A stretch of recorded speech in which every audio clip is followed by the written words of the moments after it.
Kawhi Leonard, if you're listening, here's the deal. Do me a favor. Stop. Just stop it. You want to go to Los Angeles. That's it. I am so sick and tired of folks walking around. I mean, just no heart. No heart. What are you scared about? What are you scared about? Kawhi Leonard doesn't want to be in San Antonio anymore. The Riverwalk is not enough for him. He prefers Rodeo and Melrose and Wilshire and Venice Beach. That's what he prefers. LA Live, downtown, Staples Center. That's what he prefers. He doesn't care that there's no state income taxes in Texas. He wants out because he wants to be in L.A. You don't have to sit up there and come up with excuses. Oh, they were upset at me because I went and got a second opinion. They pay you $20 million and you played 9 games. You should be upset at you. So why couldn't they be? Stop it. Stephen A. For guys, I'm going to tell you a story real quickly because I want other guys to get an opportunity, especially this man right here. I want to hear what he had to say after hearing this girl earlier. But I'm just telling you. I had a girl, and you know, I'm me personally. I'm a booty leg and hitman to the core. You don't have that. It's insulting that you've even approached me. Okay, I had a girlfriend that obviously was stacked, Kardashian, J-Lo, Beyonce type stack. You know what I'm saying? And we were getting into an argument a few years ago, and she was living in Chicago, and it was Thanksgiving, and I was about to send her behind back. She ticked me off that much, but she had on her lingerie. And I was on the other side of the room.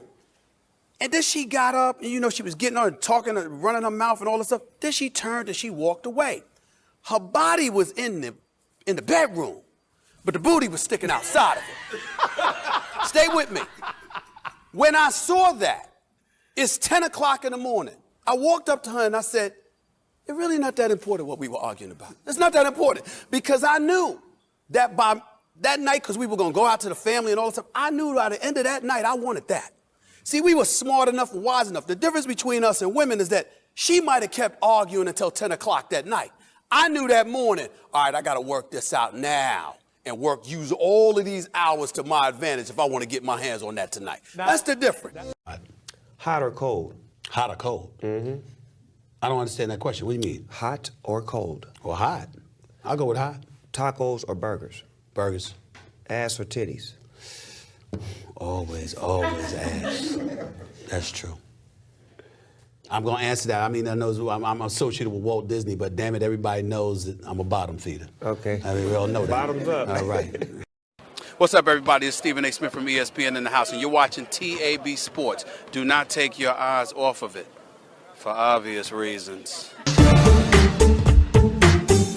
Tiro al blanco deportes y nos encontramos con Stephen A. Smith de ESPN. How are you, Stephen? ¿Cómo está? How you doing? I was going to ask, how's your Spanish? It's not good at all, but I'm working on it. I just need to be inspired. I need somebody to teach me how to speak Espanol, so I'm working on that. Maybe you can find someone to help you with that. I'm looking for it. I heard you love Latinas. Is that true? I do. They've never loved me. I don't know. I guess I'm just not that attractive. I don't know what to say, but I've never received that kind of love because trust me, had I would have accepted it.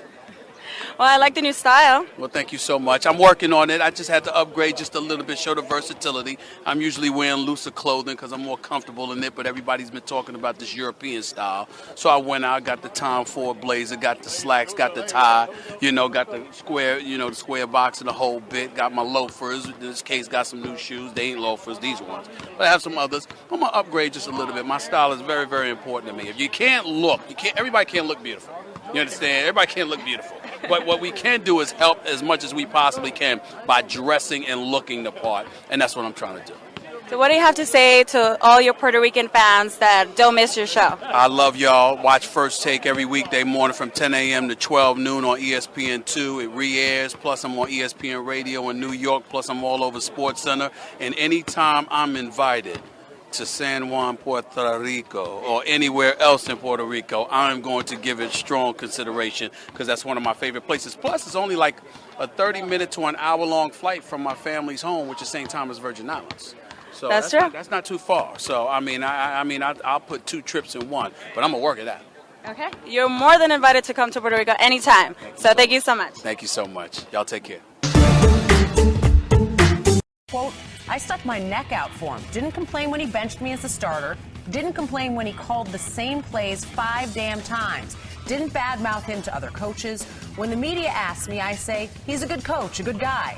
Then I hear he says I was the worst thing that ever happened to the Raiders. If it weren't for me, we'd be in the playoffs.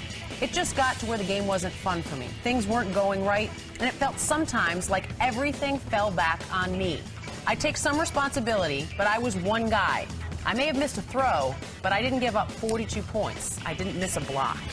Along the ideas of whether or not he deserves a second chance in the NFL, does he? No. And I never say that. I've never heard you say that. I am a person that believes in second chances. I think America is the land of second chances, except for when it comes to this dude, Mr. Jabba the Hutt, you fat, slovenly, no good, lazy. Oh, come on. That's a little strong. And listen, that's what he was with the Oakland Raiders. Darren Woodson was just sitting up here. He played for the Raiders. Ask him. Ask any member of the Oakland Raiders who played alongside this dude. This dude should be arrested for being a thief. He stole money from the Oakland Raiders for years. I'm talking $40 million. The dude had about 7 starts, did absolutely, positively nothing. He cashed in the money, evidently used it on buying a bunch of donuts, okay? Never gave 2 cents about the Oakland Raiders. Didn't care whether they won, didn't care whether they lost, constantly changed his expression. The only time we saw him give a speck of effort was when he was literally caught on camera blowing his nose. That's about it. This dude is the epitome of a disgrace. He never cared, and now we're supposed to believe you up here. He played for the Raiders. Some cockamamie excuse about, sleep apnea.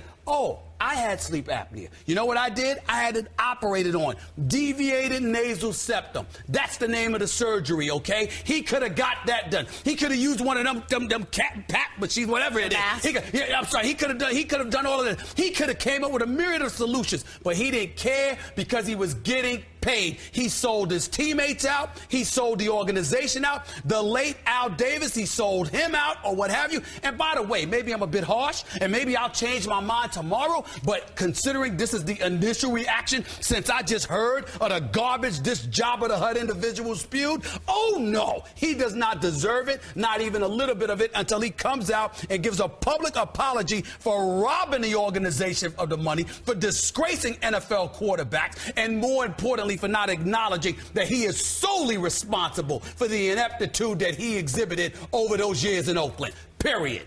Did he pick himself? No, he did not. First in the draft? No, that was Al Davis picked. I think the Chargers are going to be a lot better this year. I'm talking about the last playoff spot in the AFC.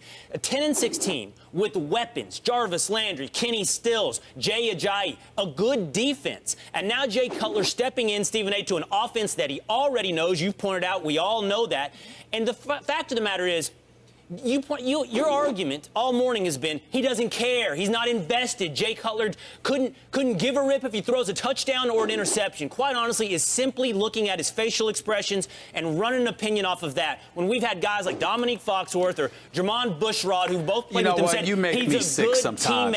You make me sick sometimes. Please, just be quiet and listen, because let me tell you something. You don't know what the hell you talking about. Number one, it ain't just about Jay Cutler's facial expressions. I got an 11-year track record with this brother. 11 years, 1 playoff appearance, 1-1 in a playoff, pedaling on a bicycle in an NFC championship game instead of backpedaling in the pocket. What the hell are you talking about? Those I'm talking are facts. about coaches and that's teammates. Not hyperbole. That's not hyperbole. I gave you facts. I just gave you facts. That's number one. Number two, I've spoken to several of his teammates who played for him. Have you? Have you talked to them? Have you listened to what they said about his lack of leadership? Number three, visit the teammates in Denver. Visit them in Chicago. Listen to what they have to say. They used to argue with me on behalf of Jay Cutler and called me to apologize or ran in front of me. You got that? Listen, I do. I'm telling you right now. No, zip it. I'm giving you facts. You don't get to speak right now. I gave you your because you accused it of hyperbole. Could it be Why? possible? Because you got some stat sheet. Possible? Because you got a stat sheet and you read some stats. You ain't engaging in hyperbole. Hey, listen. Is Jay Cutler not? Hold on. Is Jay Cutler not and juxtaposed to Colin Kaepernick? Is Jay Cutler right now not the epitome of white privilege in the United States of America? What did he do to deserve this job? What did he do? Listen now. Is he better? Is he better? What did he do? Could it be possible that these locker rooms, they're just in the realm of possibility, could it possibly be under the sun of this universe that there's people in these locker rooms that disagree with the guys that are talking to you? Could it be possible that Dominique Foxworth or Jermon Bushrod or Adam Gase or Herm Edwards, for that matter, have said, I'd like to answer that question. No. I'm not done. I'd like to answer that question. I'm not done. I've said this makes football sense and that Jay Cutler is a good teammate. How is it possible that someone could disagree with Stephen A. Smith or the people that talk to Stephen A. Smith? They disagree with me all the time. They just end up wrong like you. They disagree with me. They disagree with me all the time. They just end up wrong like you. But in the end, to answer your question directly, I'm not saying that there are not players that wouldn't disagree with those players that I spoke to. But I coupled it with the facts I gave you about Jay Cutler. I didn't just sit there and say they said that about him. I gave you an 11-year history. This dude threw for 4,000 yards once. He had a good year 2 years ago with Adam Gase as his quarterback. He hasn't been interested. He's looked apathetic. You got anybody that covers the sport that knows it, but because Will Kane wants to be the ultimate contrarian, engaging in hyperbole while accusing others of doing it, he don't want to embrace the fact that Jay Cutler is not the argument that you want to make right here on First Take. You better find another subject. Jay Cutler ain't the answer. And Jay What the hell is wrong with you? Jay Cutler's not the only